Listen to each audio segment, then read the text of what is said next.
What's going on, guys? It's Jimmy here. So let's start off today's video with how likely the US and NATO is to enter the Israel-Hamas Gaza war. Take a look here at this and you can make your own determination here.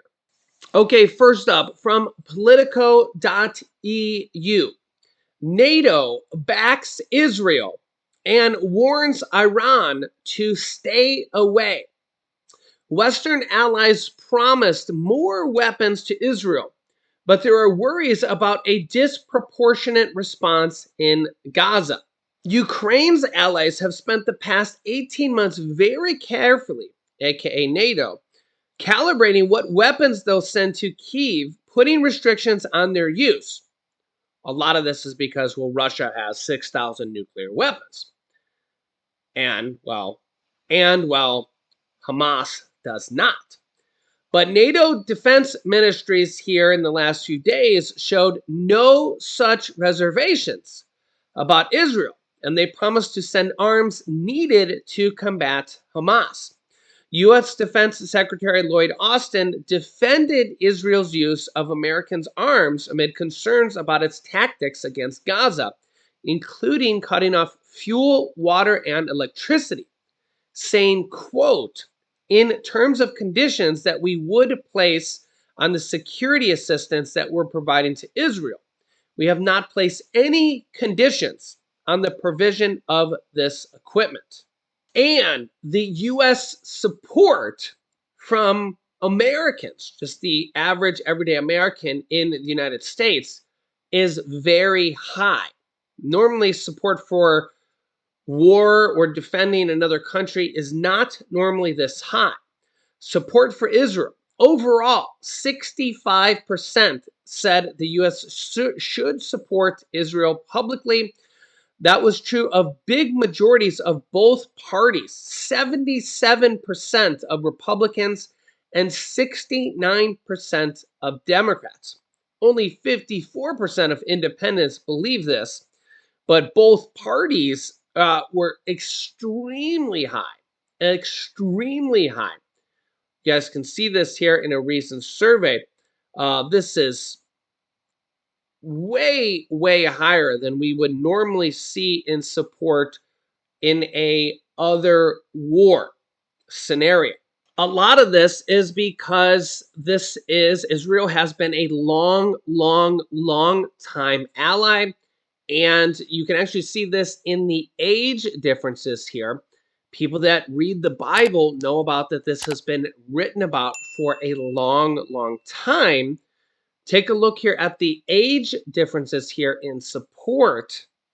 78% of those 45 and older think the U.S. should take a publicly pro-Israel stance, but only 48% of those under 45 said so.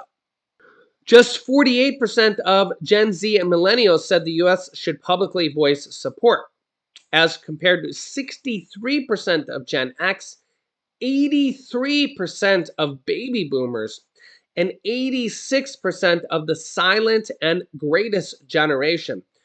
This is a huge statement when you see the oldest generations right now. 80-some% of Americans right here, the eldest generations right now, saying that they should support Israel. These are the people with the most experience saying we should stand up and support Israel. They were just attacked with over 2,000 missiles, a surprise attack at a music festival. You guys can let me know your thoughts in the comments. Read the comments. I mean, these are people talking about that these are biblical times. These are things written about in the Bible. Yeah, I mean, these are trying times, to say the least. The Senate just had a bipartisan delegation, says U.S. involvement in Israel-Hamas conflict is, quote, this is what they said, in the world's interest, saying here, a bipartisan Senate delegation led by Senate Majority Leader Chuck Schumer reiterated the United States' commitment to Israel in its fight against Palestinian militant group Hamas, arguing the U.S. involvement is, quote, in the world's interest.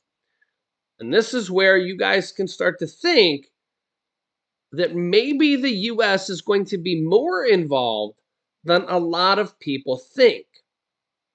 And again, I'm just presenting this stuff to you. You guys can make your own determination on how involved we're going to be going forward. This is just my job to you guys, to you guys can think about how involved we're going to be going forward. They said, quote, we say, or Schumer said, as on behalf of the bipartisan group, we say to Israel, America will stand with its ally Israel, and I, along with my colleagues here, we will lead the effort in the United States Senate to provide Israel with support required to fully defend itself from this monstrous attack. Schumer said Sunday during a press conference in Tel Aviv. Again, to the Israeli people, America has your back. Again, this is a bipartisan Senate panel. Schumer said with Senator Bill Cassidy, Republican, Jackie Rosen, Democrat, Mark Kelly, Democrat, Mitt Romney, Republican, and multiple different people that met on behalf of this panel. There are nations, quote, Iran, Russia, China, that wants to overthrow democracies generally and subvert the cause of freedom, Romney said Sunday. And backing away and saying, hey, we're not going to worry about it, is not going to end their effort. That would only continue and spread further and ultimately involve more and more of humanity. So we're involved in the world because it's in America's interest. It's in Israelis' interest, and it's in all of our allies' interest. It's in the world's interest. Israeli leaders made it clear to the delegation that additional aid is needed to support its military, intelligence, and civilians as soon as possible, prompting a promise from Schumer to assemble the most generous package possible. Rosen, the third female Jewish senator in U.S. history, recalled meetings with families of hostages. Quote, I'm here to tell the world this is real. This is real. Do not look away. This is a quote. She said Sunday, I said I'm the only Jewish mother in the Senate, and I can tell you that those meeting with Israeli mothers whose children were killed, hearing their stories, hearing the mothers today, the daughters, the cousins, the sisters, the brothers, their pain, their heartbreak, I too will remember this for the rest of my life. Calling for decisive action, they vowed for assistance to Israeli against Hamas, the Lebanese militant group Hezbollah, or any other Iranian proxy. And at least 27 Americans are among the dead already, as well as American hostages. The other thing to consider here is what they were speaking about and alluding to there is that what Iran, Russia, North Korea, and China are basically saying here, and what Russia has been doing, and now what Hamas is doing. And the other question here is that, well, we know that Iran backs these terrorist groups over there, Hezbollah and probably Hamas, is that could you or should you be able to attack a population like Israel and get away with it and nothing comes of it? Nothing is done to you, okay? Same thing with, say, 9/11. Same thing with Russia attacking into Ukraine. You know, do you make peace with terrorists? Do you negotiate with terrorists? Is nothing done to terrorists, okay?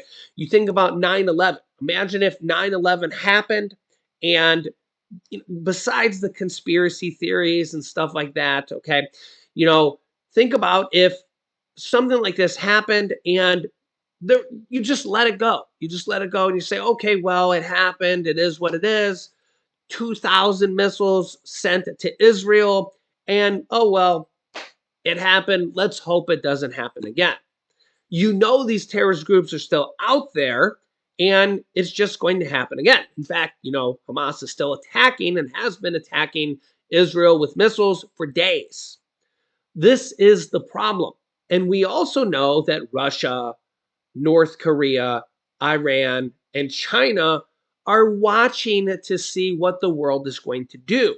Not just the US, all of NATO, and other countries as well. Okay? These are things you have to think about.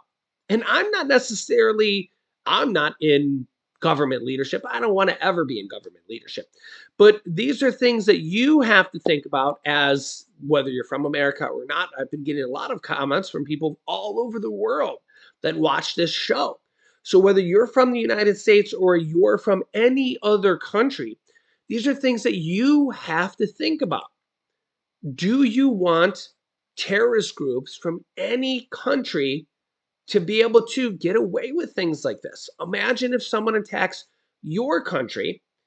Do you want them to be able to get away with something like this and to know in the future that they can do something like this and get away with it?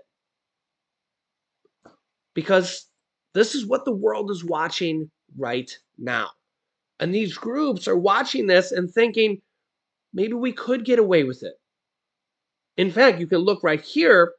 This is actually what Iran and Hamas are testing right now.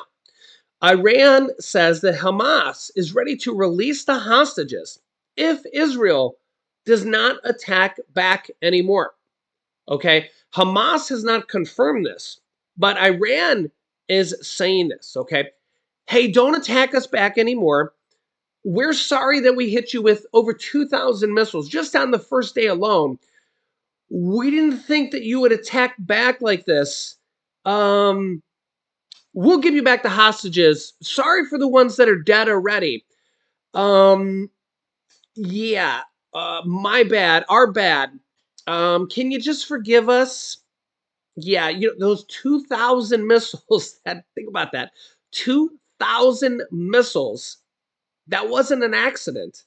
That wasn't just like, one or two people that did that by accident. We sent 2,000 missiles plus just on the first day. Remember, it's been multiple days of attacks since then. We'll give you back those couple hostages. Now, this could be an attempt for peace, but you also got to think of the larger message here. You guys can let me know your thoughts here in the comments. I will keep you up to date here. If you haven't yet, subscribe down below to our YouTube channel. It's completely free to do so. New videos come out here every day at 10 a.m., 3 p.m., and 8 p.m. Eastern Standard Time. It's a tough decision. It's a tough decision. Yeah. And the other thing here is you got to remember that Hamas has tens of thousands of terrorist military people out there with weapons. You also got to remember that Hezbollah could come into the fray here as well with up to 100,000 military people waiting in the wings as well. So this is a very tough situation here, and this could lead to a larger potential war as well. So let me know your thoughts here in the comments. I'll keep you up to date. Don't forget to like and share these videos so other people can hear this information. Click here to see the war warning that China just issued to the US, or click here to see why Biden just pissed off Iran. Click on one of those videos next. Thanks for watching, and I'll see you in the next video.